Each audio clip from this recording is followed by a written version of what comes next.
We retain the right to create a one-to-one clone of you based on the data we collect on this profile. Nope. Hey y'all, it's Shanae, and we're back with another episode of Ask Firefox. Over the last decade, a plethora of new health and fitness technology tools have hit the market. From software to smartwatches, we're starting to feel more like The Sims than ever before. Our first question asks, do I need to worry about what information I'm giving to my fitness apps? This is a great question, and you should always ask yourself, is it safe?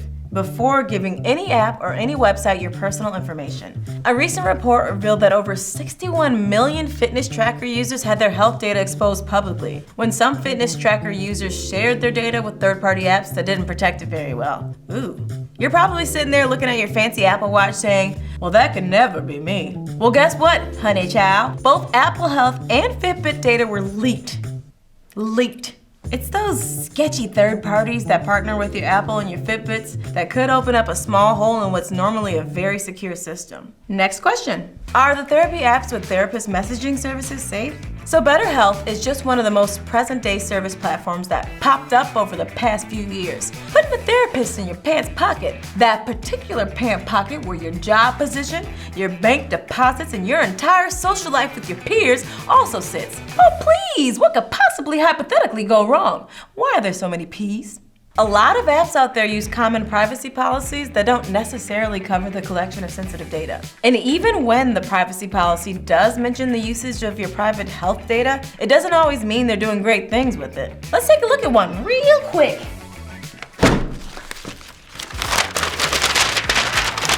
We don't share any information about you.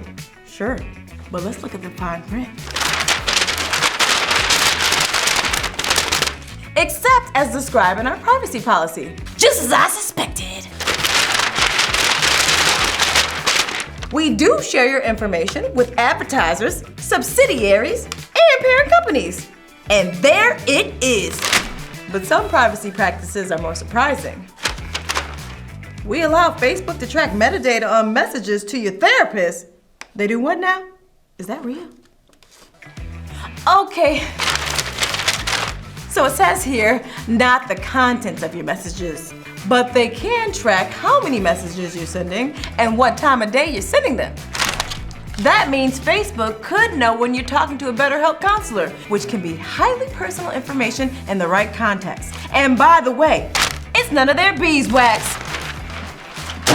If you thought the fun stopped there, then you are surely mistaken. Have a gander at this next question.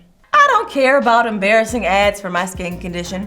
Can my leaked health data be used for anything worse? You bet your bottom dollar that tomorrow your data will be used. The internet can be a dangerous place, y'all. And if this is your first time hearing this, then you had better go and change some of those passwords because I guarantee yours ain't good enough. Shoot, I ain't lying. Once your information is entered into an app with a less than ideal privacy policy, it's out there. And Control-Z ain't gonna do nothing for you now. If you haven't been watching the news lately, things have gotten pretty heated since they overturned Roe vs. Wade. For the boys out there, some women use period tracking apps to track their cycles, help with family planning, and catch health issues before they get out of hand.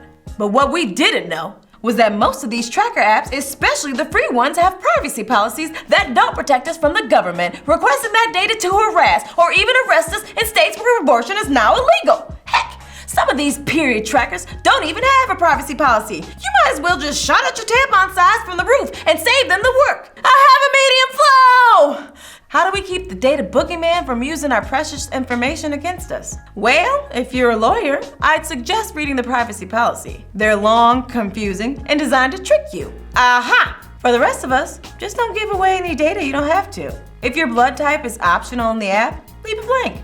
Oh, and if any app has an anonymous or guest mode, just use that. Most of the time, you still get all the features you would before, just without the soul-sucking and information spreading. If your app of choice is popular enough, you can even check out Privacy Not Included Buyer's Guide for shorter breakdowns on whether you should trust an app or smart device. Looks like it's time to wrap up this week's episode. Oh man! Tell us about your favorite health apps in the comments. Want to know more? Drop your questions in the comments or find us on Twitter and Instagram @Firefox.